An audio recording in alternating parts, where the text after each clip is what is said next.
Selamat sore pemirsa MPTV Online dimanapun saudara berada. Hari ini kita akan bincang-bincang sejenak di dalam program MPTV Online bersama Dandim 0510 3 Raksa Letkol Infantri Bangun IE Siregar. Selamat sore Pak Dandim. Selamat sore. Sehat-sehat selalu ya. Puji Tuhan. Amin. Alhamdulillah. Sehat selalu. Yang penting sehat selalu ini. Ya Pak Dandim, mungkin ada sedikit beberapa pertanyaan yang kita obrolin pada sore hari ini nih ya. Ya tentunya yang tentang masalah protokol kesehatan yang khususnya di Kabupaten Tangerang ya. Kabupaten. Yang berada di wilayah Kodim 0510 ya. 3 Raksa. Mungkin Pak Dandim bisa ceritakan apa saja yang sudah dilakukan oleh Kodim dan jajarannya tidak bersama dengan Polri dan Pemda ya Kabupaten Tangerang di dalam melaksanakan program protokol kesehatan di wilayah Kabupaten Tangerang. Bisa diceritakan Pak Dandim? Terima kasih atas kesempatannya. Selamat sore para pemirsa. Hari ini saya menceritakannya ya, saya menjabat sudah sejak Agustus ya. Dan kami sudah berjerih payah dan berusaha untuk menekan penyebaran angka ketertularan virus COVID-19 di wilayah Kabupaten Tangerang. Kami bersama Polri, khususnya Polres Kabupaten Tangerang, juga bersama Pemda yaitu Satpol PP-nya. Kami selalu bersama-sama 3 pilar ini di wilayah Kabupaten Tangerang. Kita mulai desak terus, mulai justisi di pasar-pasar maupun di ruas-ruas jalan. Juga ada operasi PDMPK di tahun 2020. Sekarang PPKM. Sekarang kita fokus di titik mana yang paling tinggi tingkat ketertularannya. Yeah. Khususnya kabupaten ya di Kecamatan Curug dan Kecamatan Kelapa II. Itu yang kami lakukan dan puji Tuhan saat ini kita sudah dari zona merah sudah masuk zona orange sejak tanggal 5 Februari 2021. Demikian Pak. Ya, ini kan dari 29 kecamatan yang ada di Kabupaten Tangerang ya. Ya. Ada 2 kecamatan itu yang tadi Pak Dandim bilang cukup tinggi penyebarannya ya. Ya. Itu kalau secara sekilas kita lihat, kenapa ya bisa 2 kecamatan ini cukup tinggi ya angka penyebarannya Pak Dandim? Iya. Memang setelah kita analisa Curug dan Kelapa II ini ranking 1 dan ranking 2 melulu nih. Oh gitu ya. Ya. Di kabupaten. Ya, berarti butuh perhatian khusus ya di 2 kecamatan ini ya. Khusus. Tapi sudah agak menurun nih 2 kecamatan ini sampai detik terakhir ini ya. Turun. Biasanya baloknya beda sendiri sama yang lain. Sekarang udah mulai turun dia. Iya. Apa saja sih yang itu kan oleh 3 pilar ini untuk menekan angka COVID di Kabupaten Tangerang ini khususnya di 2 kecamatan ini nih ya? Memang yang baru yang kita laksanakan ya berbeda dengan tahun lalu ya 2020. Kalau kita biasanya fokus di pagi hari. Iya. Sekarang sejak dari Januari kita pagi dan malam. Nah, kenapa yang 2 ini tinggi? Karena dia berbatasan dengan DKI Jakarta ya, terutama khususnya Gading Serpong. Kalau liburan kan Sabtu Minggu orang pada rame tuh ke Tangerang. Ini tempat yang paling tinggi. Jadi kita pagi operasi, malam pun kita operasi. Ya dinamikanya tinggi lah. Ya. Kita yang harus turun ke lapangan, nggak ada kata lain, nggak bisa, harus turun. Ya. Nah kalau kita lihat tidak semua sih, banyak warga yang menganggap ini COVID ini ada apa enggak sebetulnya gitu kan. Dari setiap yang dilakukan selama ini di lapangan ya, banyak menemukan yang seperti itu ya Komandan ya. Banyak. Lalu ininya apa tuh? Yang kita memberikan satu nasihat kepada merekanya supaya mereka juga mau mengikuti protokol kesehatan gitu Komandan. Ya, memang dinamikanya ya lucu-lucu memang di lapangan. Kalau kita turun ke bawah itu pasti kita nemukannya. Dan salah satunya tadi yang kayak Bapak bilang itu ada COVID itu ada nggak sih katanya? Iya. Ya pertanyaan saya cuma satu, saya tanya sama beliau, udah pernah COVID belum? Iya, iya, iya. Nah, kalau saya sudah, saya sudah pernah. Ah. Jadi saya bisa jawab, Iya. ada. Iya. Jadi saya udah umur 41 tahun, saya belum pernah kena sakit itu yang hilang rasa, hilang bau itu. Baru kali ini saya lihat, itu COVID. Banyak lah dinamika. Ada lagi yang lucunya lagi. Baru-baru ini saya nemukan ini. PPKM. Jadi kita tuh suruh tutup kan jam 7, jam 19.00 ya, sesuai dengan peraturan Bupati, Pak Bupati ya. Beliau kan sudah memutuskan supaya jam 19.00 tutup. Tapi masih banyak juga yang nakal-nakal itu, bandel-bandel. Iya. Masih buka aja jam 10 malam, jam 22.00, jam 23, ya itu. Akhirnya sampai ada kadang-kadang ya tenda-tenda yang di jalannya marah ya. Apa bedanya buka siang sama malam katanya kan? Kalau memang sama-sama ditutup ya tutup aja, mending dipakai sampai malam. Ya lucu-lucu lah ya. Saya jawab aja mudah. Iya. Udah pernah COVID belum? Terus saya bilang, nah, kalau dia belum pernah COVID, pasti dia nggak bisa jawab. Kalau saya udah bisa jawab. Kalau malam Pak, kalau kena pasien COVID, disuruh tidur Pak, saya bilang. Jadi Bapak jamnya tidur ini sekarang jam 22.00. Waktunya tidur ya. Iya. Gampang aja jawabnya. Iya. Ya. Jadi nggak ada ceritanya orang COVID itu jam 22 masih kemana-mana. Iya. Tidur. Jadi kerjanya ya pagi hari udah sampai sore. Tapi sanksi untuk menimbulkan efek jera apa tuh yang dilakukan? Hanya bentuk nasihat atau ada tindakan disiplin yang diberikan kepada mereka gitu? Ini yang saya suka nih pertanyaannya. Ini pertanyaannya bagus ini buat yang ngambil kebijakan ya. Setelah kita jalani hampir setahun nih, ya angkanya kan makin naik nih. Ternyata secara persuasif dan ini lembek, itu dianggap hanya sekedar angin lalu aja. Iya. Tapi memang yang paling kena itu kalau dikenakan denda. Tapi memang harus lihat lah ya, lihat sasarannya, objeknya. Itu yang kita lihat. Jadi pertama ya peringatan dulu lah, teguran. Nanti baru kemudian tindakan. Mungkin disuruh pusat dulu. Ya, tahapan-tahapan ya. Masih bandel lagi kelompok jual-jualan itu, baru kita denda. Ya kita lihat juga kemampuan dia. Enggak juga semena-mena denda orang ya. Kasihan juga masyarakat, semuanya bukan hanya mereka yang susah, semuanya susah. Iya. Semuanya sedang susah. Jadi ada perlu juga kebijakan yang supaya ada efek jerahnya ya ke mereka itu ya. Paling kena itu denda. Ya. Paling mengena itu. Ya mudah-mudahan ini menjadi satu evaluasi ya. Supaya masyarakat juga tidak menyepelekan masalah ini ya. Betul. Khususnya bagi yang belum kena memang menganggap ini, tapi bagi keluarga yang pernah kena benar-benar Komandan, mereka COVID ini benar-benar memang ada gitu kan. Jadi kan ada aturannya Pak, kalau denda perorangan itu kan kalau nggak salah sampai 100 sampai 200 ribu.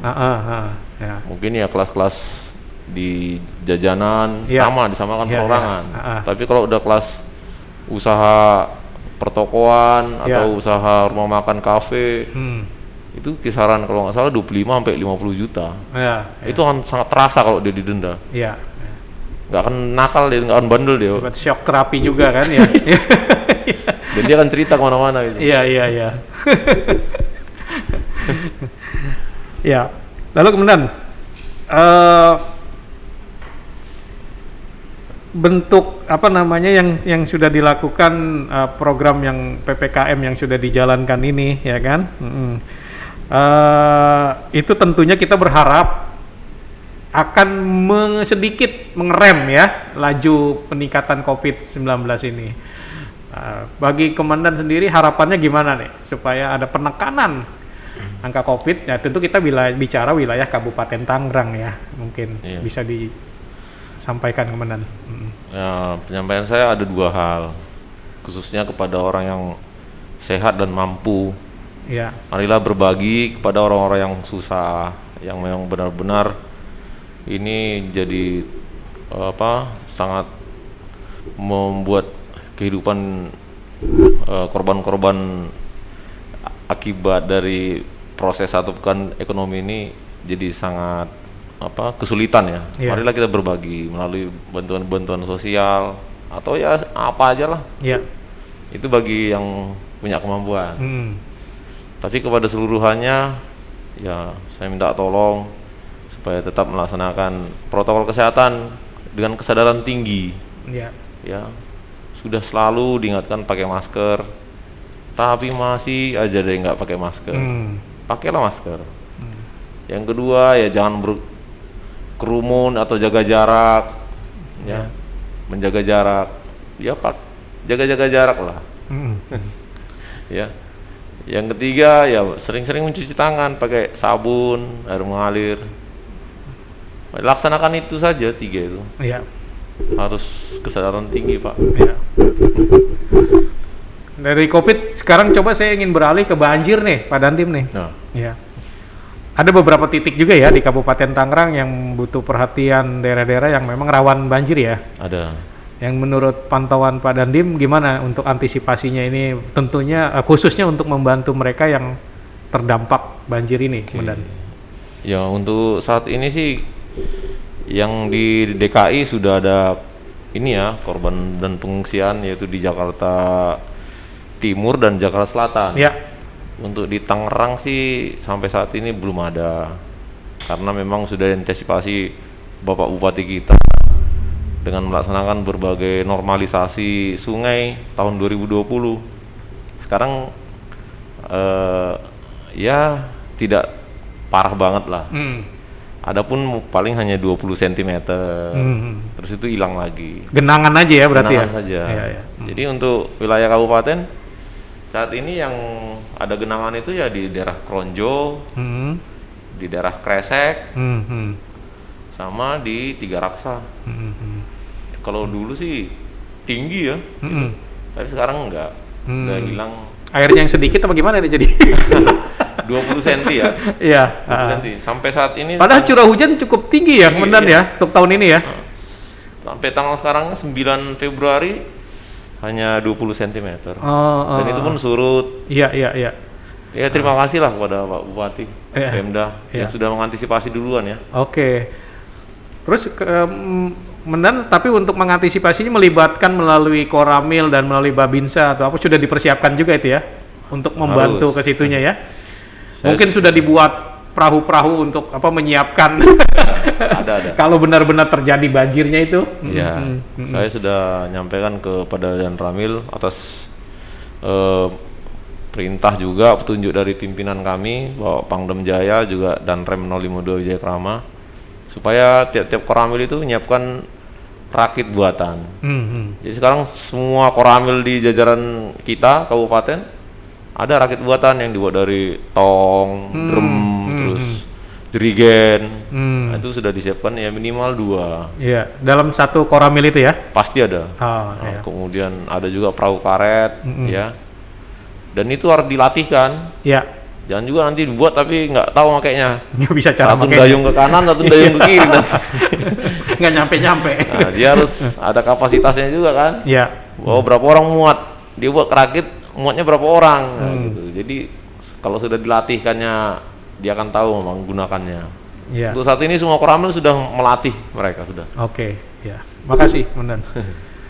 Nah untuk kesiapannya ya. Kita sudah dan Ramil juga sudah meninjau di mana nanti seandainya ada banjir agak lebih besar, tempat mengungsinya di tiap-tiap lokasi itu sudah ditentukan. Di mana pengungsian, ya, yang kita antisipasi adalah kalau ada terkena COVID. Nah kalau memang ada itu kita tes, nanti yang kena akan kita pisahkan. Harus dipisahkan dong ya. Jangan satu tenda. Jadi ada di poskonya itu sudah ada posko pengungsi, secara keseluruhan posko yang pengungsi yang kena corona atau kena COVID. Kalau memang bila perlu ya kita evak ke Hotel Yasmin. Nah, kemudian ya di sana petugas-petugas medis juga yang siap untuk mengetes antigen ataupun PCR sudah siap untuk men-swab masyarakat yang ini. Kemudian ada posko tempat bantuan di mana ditaruh. Ya, tidak bisa kita sendirian. Kita juga melibatkan Polres sama jajarannya, juga Tagana kemudian BNPB daerah di kabupaten, juga kesehatan. Karena musibah banjir ini beda dengan yang sebelumnya bertepatan dengan wabah COVID masalahnya ya. Betul. Kalaupun terjadi banjir ya tadi yang dikatakan Komandan, persiapan jangan sampai sudah kena korban banjir dampak jadi klaster baru pula lagi di tempat pengungsian kan? Ya. Jangan sampai lah. Iya, jangan sampai maksudnya ya. 2 kali ketiban itu. Iya. Oke, senang sekali kita bincang-bincang sore hari ini dengan Komandan dan tim 0510 Tiga Raksa. Nah, kami juga dari MPTP Online mengucapkan ini HUT yang ketiga ya? Ketiga. Kodim ini Pak ya? Wah, selamat ini Pak. Semangat terus ya dalam menjalankan tugasnya di tengah wabah yang sekarang ini. Jadi saya lihat sungguh luar biasa bagaimana para personil ini di dalam terus menjalankan tugasnya di dalam tengah wabah COVID ini nih. Siang malam nggak ada hentinya, terus bekerja. Pagi malam. Dan masyarakat harus menghargai itu. Jangan dianggap itu main-main. Betul. Ya. Kita kadang-kadang ini maaf saya cerita ya. Iya, silakan. Ya. Saya pernah ke salah satu kafe jam 23.00. Jadi anggota saya itu menyampaikan, ya mohon maaf kepada para pengunjung, ini sudah jam 23.00, sudah melewati batas dari peraturan bupati supaya segera tutup. Mohon kembali ya. Itu masih ada yang bandel. Bukan ngeroeng. Aduh, ini apa sih petugas ya? Itu kan nggak boleh. Itu nggak ngargain itu. Betul ya, tidak menghargai. Luangkan waktu, diingetin buat dia juga. Iya. Mudah-mudahan tidak lagi lah ada kejadian seperti itu. Jangan bagi mereka bisa menghargai ya tugas ini. Oh ya, kemudian hari ini juga kan adalah Hari Pers Nasional. Mungkin ada yang ingin disampaikan ucapannya. Kebetulan berbarengan juga ini ya. Iya, 9 Februari ya. Iya. Saya Letkol Infantri Bangun Siregar selaku Dandim 0510 Tiga Raksa mengucapkan selamat Hari Pers Nasional ya. Semoga insan-insan media pers dimanapun kalian berada ya semakin profesional, semakin tangguh ya, semakin hebat di dalam melaksanakan tugas kalian pada bidangnya masing-masing untuk bangsa dan negara ini ya. Yang saya lihat pers itu adalah menjadi senjata utama sekarang ya. Tolong jangan disalahgunakan senjata itu. Itu pesan saya. Ya. Boleh orang berbuat ya, tapi kalianlah yang memberitahukan ke orang. Nah, itu. Sayang juga. Mereka udah capek-capek kayak anak buah saya tadi ya. Mereka capek bertindak di mana-mana buat orang lain. Tapi ya apa salahnya sih kecapean mereka tuh media pers yang memberitahukan ke yang lain supaya orang juga ngerti, kasihan loh mereka gitu ya. Bukan kasihan juga, memang itu udah tugasnya ya. Selamat sekali lagi ya kepada pers nasional, semua insan pers, selamat ulang tahun. Semoga kalian semakin hebat di dalam profesinya. Demikian Pak. Terima kasih atas ucapannya Komandan ya untuk Hari Pers Nasional ini. Iya. Demikianlah bincang-bincang sejenak kita bersama Dandim 0510 Tiga Raksa Kabupaten Tangerang. Semoga ini bisa menjadi wawasan bagi kita semua. Terima kasih.